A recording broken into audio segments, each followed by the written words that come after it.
formalisasi UMKM mendorong pemerintah Provinsi Jawa Barat untuk menerbitkan peraturan daerah dan peraturan gubernur sebagai implementasi dari terbitnya Undang-Undang Cipta Kerja. Penyusunan satu dokumen peta potensi dan peluang investasi, penyusunan satu dokumen regulasi yang mendukung investasi yang kompetitif. Dua indikator ini akan berpengaruh pada pencapaian salah satu indikator kinerja utama perangkat daerah, yaitu meningkatnya realisasi investasi.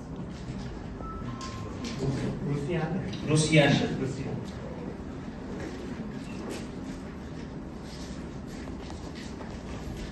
Hello everyone, good afternoon. Allow me to present my paper, Collaboration and Innovation, Key Factors for Investment Realization Acceleration in West Java.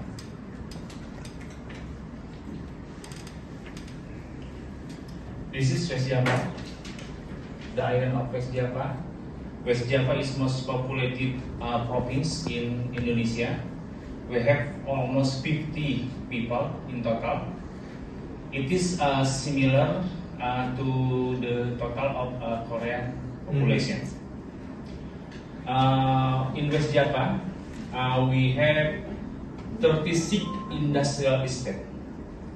40% of manufacture export from Indonesia comes from West Java.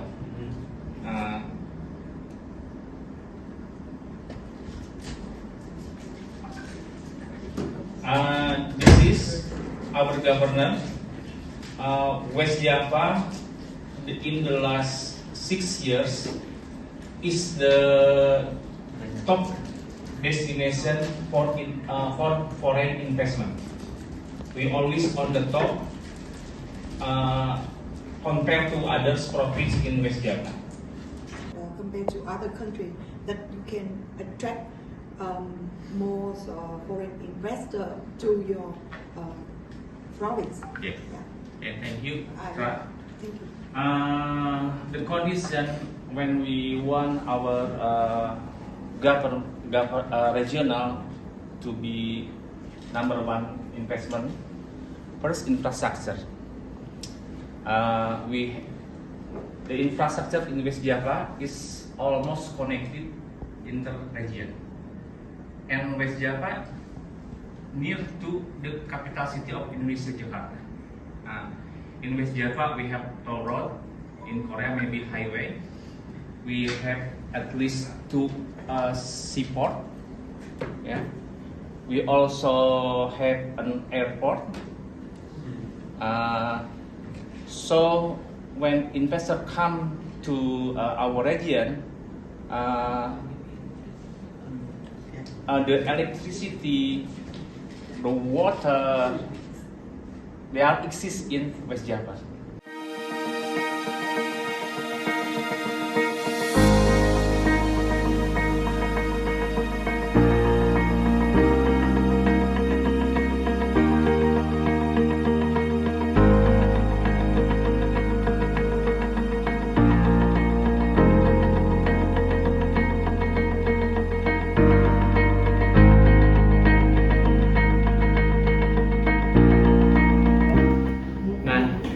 Putih baru apa lagi nya? Apa maksudnya? Jadi ada surat edaran Sekda untuk membentuk unit layanan digital. Di kita teh belum ada unit layanan digital teh, ya. Nah ini kita akan membentuk unit layanan digital sesuai dengan surat edaran ini. Oke, kan isinya tadi yang ditunjuk orang yang berkompetensi kan? Ya.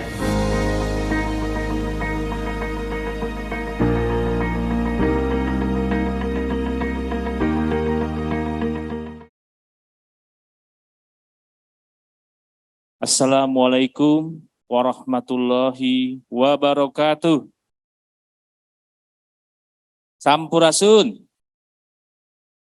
Alhamdulillahirabbil alamin wa bihi nasta'in asrofil anbiya'i wal mursalin wa ala alihi wa sahbihi asmain amma ba'du. Izin Bapak Ibu, saya berdiri di sini mewakili Bu Kadis, Bu Nining. Ya, Bu Kadis akan hadir. Sedianya Bu Kadis akan hadir secara pribadi Cuman tadi mendadak beliau diminta paparan oleh Pak Sekda terkait dengan pelayanan publik. Karena kami di Dinas PMPTSP Provinsi Jawa Barat itu salah satu perangkat daerah yang berhubungan dengan masyarakat langsung. Nah, dan Pak Gubernur dan pimpinan Provinsi Jawa Barat sampai dengan saat ini dan selanjutnya itu sangat concern Pak terkait dengan pelayanan publik. Bahkan ditargetkan untuk pelayanan publik di Jawa Barat itu semuanya harus sudah digital. Jadi Bapak Ibu masyarakat siapapun ya yang memerlukan pelayanan publik tidak harus datang ke kantor instansi gitu.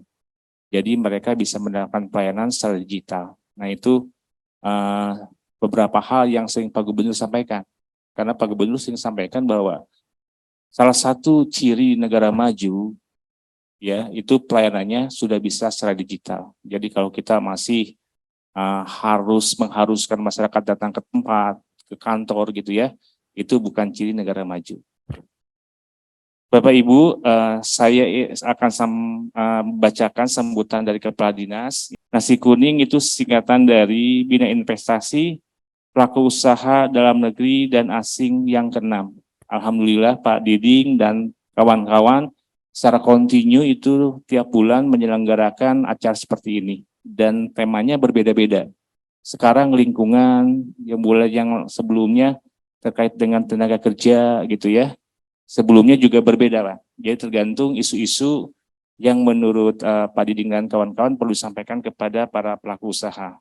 Bapak Ibu, sebagaimana diketahui bahwa saat ini kita dalam melaksanakan pelayanan investasi, kita mengacu kepada Undang-Undang Nomor 11 Tahun 2020 tentang Cipta Kerja yang sudah diubah menjadi Undang-Undang Nomor 6 Tahun 2023 ya tentang penetapan Perpu pengganti Undang-Undang Nomor 2 Tahun 2022. Apa yang menjadi pembeda dengan aturan yang baru ini? Kalau sebelumnya konsep mengenai perizinan adalah pendekatan regulasi.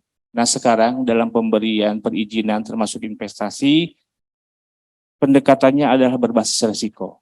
Kenapa ini berubah? Tentunya punya tujuan. Ya. Tujuannya yaitu untuk meningkatkan daya saing investasi dengan mempersingkat jalur perizinan usaha dan sektor lingkungan hidup serta kehutanan merupakan salah satu di antara sejumlah sektor yang terdampak dengan UCK ini. Jadi jelas bahwa sesuai dengan arahan Pak Presiden, kalau kita tidak melakukan perubahan mendasar terkait dengan pelayanan di investasi dan berusaha, kita akan sangat tertinggal dengan negara-negara kompetitor kita. Kita tidak akan bisa bersaing dengan Vietnam, kita tidak akan bisa bersaing dengan Malaysia, ya. Kita bahkan tidak akan bisa bersaing dengan negara di Asia Selatan. Di negara-negara maju pada umumnya sistem pelayanannya udah seperti ini. Nah, UCK ini sebenarnya mengadopsi apa yang dilakukan di Inggris. Jadi di awal Undang-Undang Cipta Kerja tercipta, kita dapat asistensi dari Inggris. Jadi kalau dulu kita agak susah ketika investasi masuk. Ketika Bapak Ibu berusaha kan, belum apa-apa sudah diribetkan dengan segala persyaratan untuk berusaha gitu. Nah, sekarang berbeda.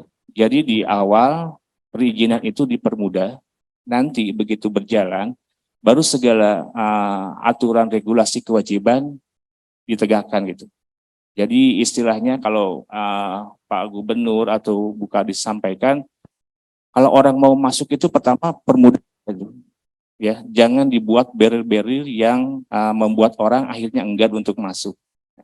Begitu sudah masuk, baru kita berikan pelayanan, baru kewajiban itu kita tegakkan. Nah itu perbedaan konsep. Dan kalau dulu mau usaha apapun Bapak Ibu ya, mau usaha yang kecil, mau usaha yang menengah, mau usaha yang tinggi, bahkan perorangan itu syaratnya sama gitu. Padahal kan masing-masing usaha itu mempunyai resiko yang berbeda. Nah makanya kenapa sekarang kita sebutnya perizinan berusaha berbasis resiko. Karena masing-masing dari pelaku usaha itu tidak mempunyai dampak yang sama. Hanya dampak-dampak yang besar itu yang kita ketatkan. Tetapi kalau usahanya dampaknya kecil, kalau di ekonomi kan nyebutnya negatif eksternalitas gitu ya, dampak negatif dari suatu kegiatan. Kalau nggak ada dampaknya, ngapain harus dipersusah gitu. Nah ini yang menjadi esensi perbedaan pelayanan perizinan dulu dan sekarang. Ya, assalamualaikum warahmatullahi wabarakatuh. Jadi rekan-rekan, terutama ini rekan-rekan di garda terdepan ya, untuk di Dinas PMPTSP Provinsi Jawa Barat, teman-teman kan yang paling depan ya. Jadi window-nya, jendelanya bahwa pelayanan kita bagus itu ada di rekan-rekan ya. Dan nah ini nitip ya, bahwa kita kan sudah punya moto ya, HiPro kan, integritas, profesional, dan excellent service ya. Dan rekan-rekan ini yang menjadi garda terdepan untuk menunjukkan bahwa integritas itu memang benar ada di Dinas PMPTSP ya. Profesional juga betul bahwa itu tidak hanya slogan saja. Begitu juga terkait dengan pelayanan yang terbaik, itu betul-betul diimplementasikan di kita ya. Dan untuk itu salah satu